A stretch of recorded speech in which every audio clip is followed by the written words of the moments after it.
The first thing I noticed that morning was a brand new silver luxury SUV sitting right in the middle of a dirt patch, like it had been dropped there from a helicopter. The second thing I noticed was a woman in designer sunglasses standing across a freshly dug trench, yelling my name loud enough to send birds flying out of cottonwood trees. And the third thing I noticed was my neighbor Hank, sitting next to me on the tailgate of my truck, calmly cracking sunflower seeds and doing everything he could not to laugh. Now, before I explain how that SUV ended up stranded in the middle of my land and why it eventually took a recovery crane to get out, you need to understand something about where I come from, because none of this started with a ditch. It started with people who thought ownership was more of a suggestion than a fact. My name is Walter Reed.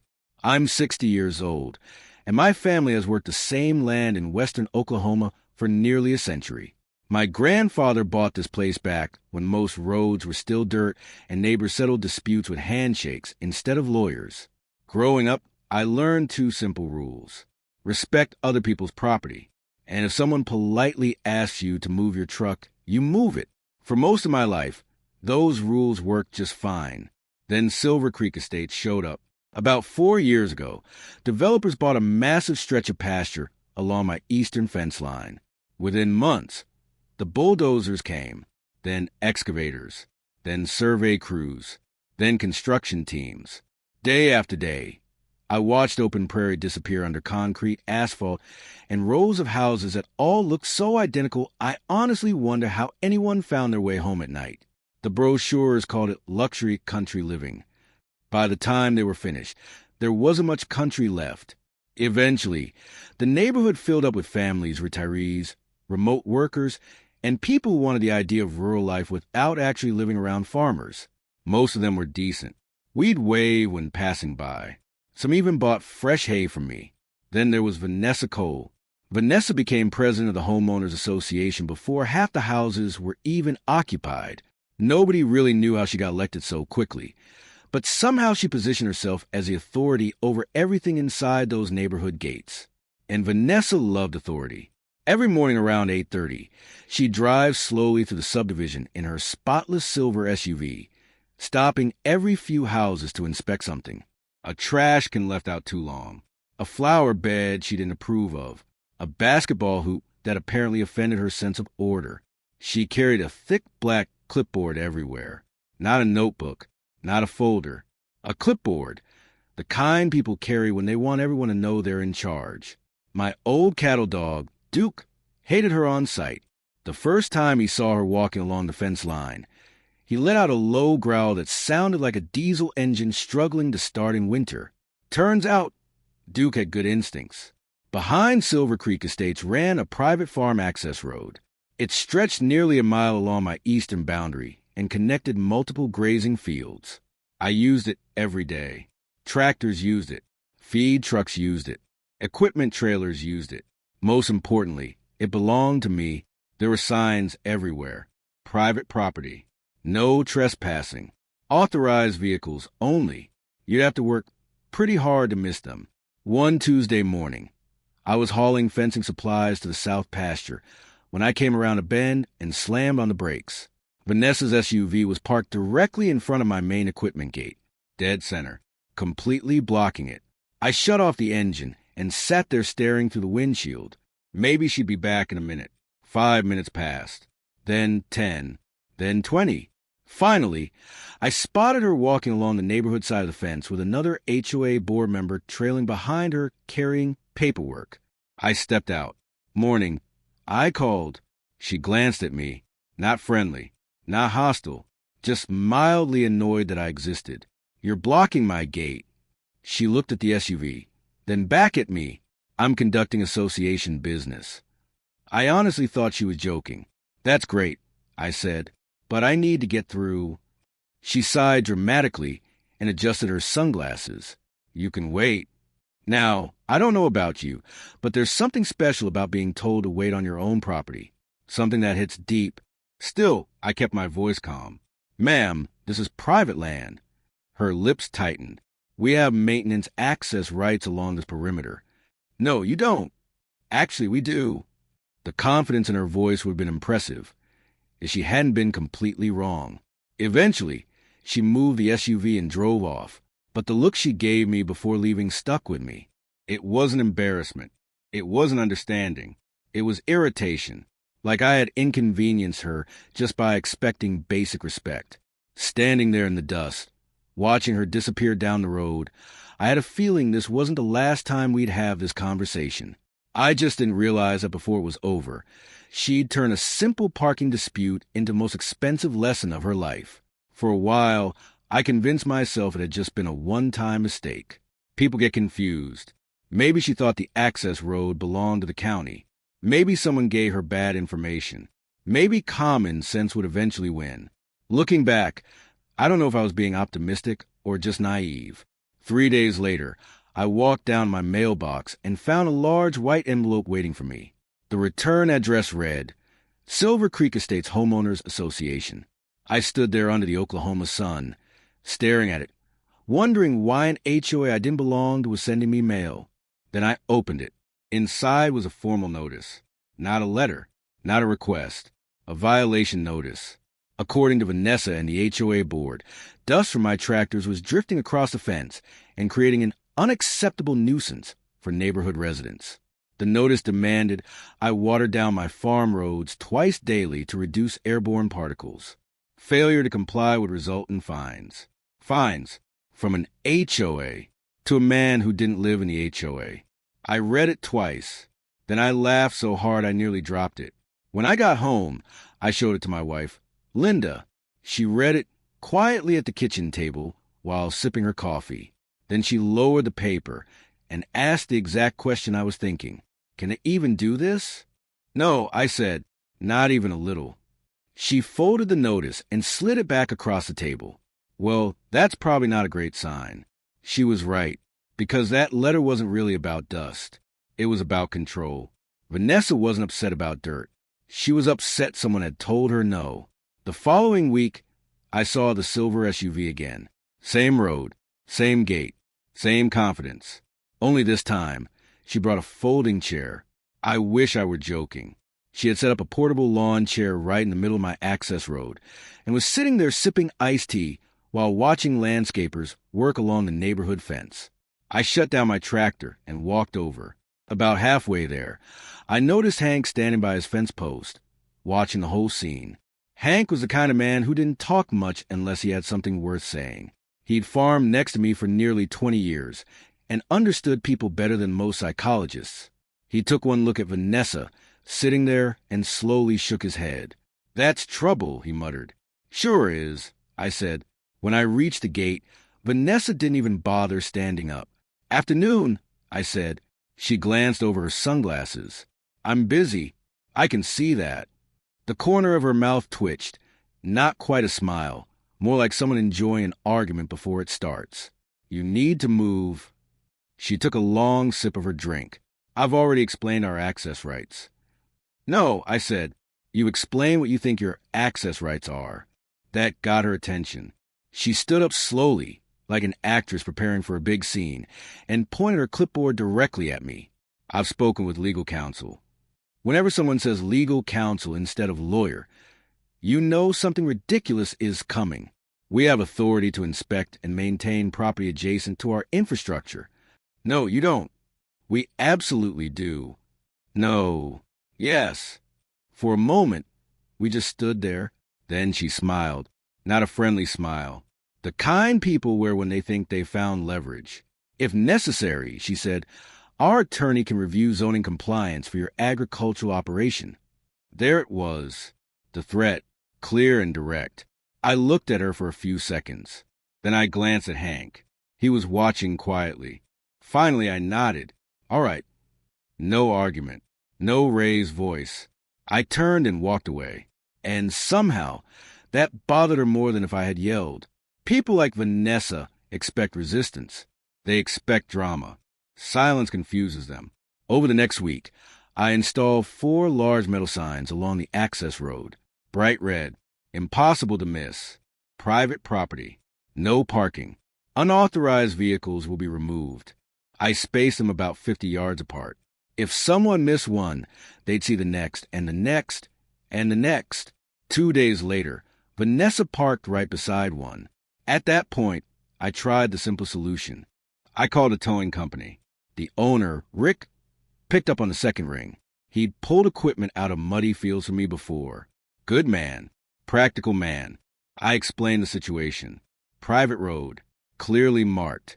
Repeated trespassing. Vehicle blocking agricultural access. There was a pause. Then Rick asked, "Silver SUV?" "Yeah." "Association president?" I blinked. "How do you know?" Rick groaned. "Oh no. Please tell me it's not Vanessa Cole." "It is." Another groan, longer this time. Apparently, he'd towed her vehicle once before from a fire lane at a shopping center. According to him, she spent months filing complaints, threatening lawsuits, posting accusations online, and generally making life miserable for everyone involved. "I can't do it, Walter. She's trespassing." "I know. She's blocking my equipment." "I know. It's completely legal." "I know," he sighed, "but I like sleeping at night." And that was the end of that. No tow truck. No solution. Just a growing problem. That evening, I sat on my porch watching the sun dip behind the fields. Duke rested beside my boots. The wind moved softly through the grass. Everything was peaceful, except for the problems sitting in my mind. I kept thinking about something my grandfather used to say. You can argue with a fool forever, and all you'll get is tired. The trick is letting reality do the arguing for you. Around that same time, the county sent a reminder about drainage improvements near my eastern boundary. Heavy spring storms had caused runoff issues for years. Expanding the drainage system had already been recommended during a previous inspection. Normally, I would have put it off. Farms always have more work than time. But that night, as I sat at the kitchen table looking over the paperwork, I noticed something interesting. The recommended drainage route crossed a very specific section of land, right beside my equipment gate, the same spot Vanessa liked to park. I studied the map again. Legally, the work needed to be done. Practically, it would improve drainage. And coincidentally, well, the location was unfortunate. The next morning before sunrise, I walked into my equipment shed and stood in front of my old backhoe. It wasn't pretty anymore. The paint had faded. The seat was patched. The hoses looked older than some of the houses in Silver Creek estates, but it still worked perfectly. I climbed into the cab and rested my hands on the controls. Outside, dawn began breaking across the fields. Somewhere in the distance, a rooster crowed, and for the first time in weeks, I felt calm, because whether Vanessa realized it or not, she was about to learn the difference between authority inside a neighborhood and authority on someone else's land. And that lesson was about to begin. The next morning arrived clear and cool. One of those Oklahoma mornings where the sky feels endless. I was up before sunrise. Coffee in hand. Backhoe fueled. Drainage plans ready. And right on schedule, 8:27 sharp, Vanessa's silver SUV rolled down my access road. I almost admired the consistency. Some people set clocks by church bells. I could have set mine by her entitlement. She drove past every warning sign, parked directly in front of the gate, grabbed her clipboard, and disappeared through a maintenance opening in the fence. I waited until she was completely out of sight. Then I climbed into the backhoe. The diesel engine came to life, slow, steady, patient, much like the lesson about to unfold. For the next 45 minutes, I worked carefully, very carefully. I wasn't trying to damage anything. I wasn't trying to touch her vehicle. I wasn't thinking about revenge. I was completing a drainage project on my own land. The fact that her SUV happened to sit in the exact middle of the work area, well, that was just an unfortunate consequence of her choices. By the time I finished, the result was almost impressive. A clean trench completely surrounded the vehicle. When she came back around the corner, she was focused on her paperwork. She didn't notice anything at first, took a few steps, then stopped. Her entire body froze. Slowly, she lowered the clipboard. Slowly, she removed her sunglasses. And very slowly, she stared at the SUV, now sitting alone in the center of what looked like a moat. The silence lasted maybe 10 seconds. It felt like 10 minutes. Finally, I lifted my coffee cup. Morning. The explosion was instant. What did you do? Birds scattered from nearby trees. Even a horse in the next pasture lifted its head. Vanessa marched toward the trench, waving her clipboard like a general heading into battle. You trapped my vehicle. I improved drainage. You dug a hole around my car. I dug a drainage channel on my property. You did this on purpose. That one was harder to answer, so I just took another sip of coffee. That made her even angrier. She paced along the edge of the trench, looking for a way across. There wasn't one. The soil was loose, fresh, unstable. And then she made a decision that summed up everything about Vanessa Cole. Instead of accepting reality, she tried to defeat it. I'm getting in my vehicle. Hank nearly choked on a sunflower seed. The trench was about 4 feet across. The dirt island was narrow. The edges were crumbling. None of that seemed to matter to her. She backed up, clenched her jaw, and ran. For one brief, glorious moment, it looked like she might make it. She cleared the gap, landed near the driver's door, and immediately discovered that freshly dug dirt doesn't support bad decisions. The edge gave way. Her arms flailed. The clipboard flew, and Vanessa disappeared into the trench. The sound wasn't dramatic, just a heavy thud followed by silence. Then dust rose into the air. Hank calmly pulled out another sunflower seed. Not much of a jumper. I don't think I've ever agreed more.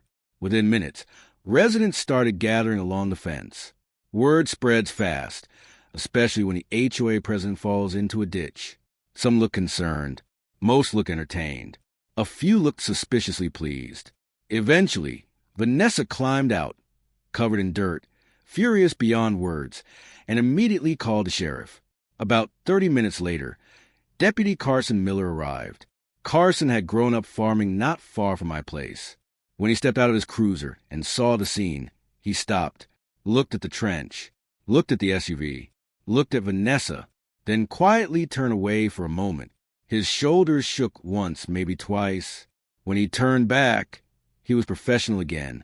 Mostly. Vanessa launched into her story immediately. He trapped my vehicle. Carson nodded. Okay. He surrounded it with a ditch. Looks that way. He needs to be arrested. Carson walked over to one of the signs. Read it. Then another. Then looked at her. Ma'am, is this your vehicle? Obviously. And you parked beyond multiple private property notices. Her confidence slipped. We have access rights. No, you don't. The silence that followed was perfect. Carson calmly explained what she'd apparently refused to hear for months. Private property is private property. Trespassing is trespassing. And a landowner has every right to perform legal excavation work on his own land, especially after posting warnings. By the end of it, Vanessa wasn't getting anyone arrested. She was getting a citation, and she still had a trapped SUV. It took nearly 4 hours to arrange recovery. A standard tow truck couldn't reach it. Eventually, a specialized crane was brought in from the city. By then, half the neighborhood had gathered. Lawn chairs appeared. Coolers showed up. At one point, it felt less like a recovery job and more like a county fair. The crane operator secured the straps and slowly lifted the SUV into the air. It hovered above the trench like some expensive metal balloon. People actually applauded. I'm not exaggerating. When it was over, Vanessa signed an invoice reportedly exceeding $2,500. Then she climbed into the recovery truck without a word and disappeared down the road. 2 weeks later, she resigned as HOA president. Officially, she cited personal reasons. Unofficially, well, people talk. These days, the neighborhood is quieter. The new board keeps to itself. The drainage ditch still works perfectly. And sometimes when I stand beside it with a cup of coffee, watching the sun rise over the fields, I think about how strange the whole thing was. I'd like to hear your story, too. Some folks say I should have filled the trench sooner. Others think she got exactly what she deserved. Honestly, I'm still not sure where I stand. Maybe that's why I'm curious what you think.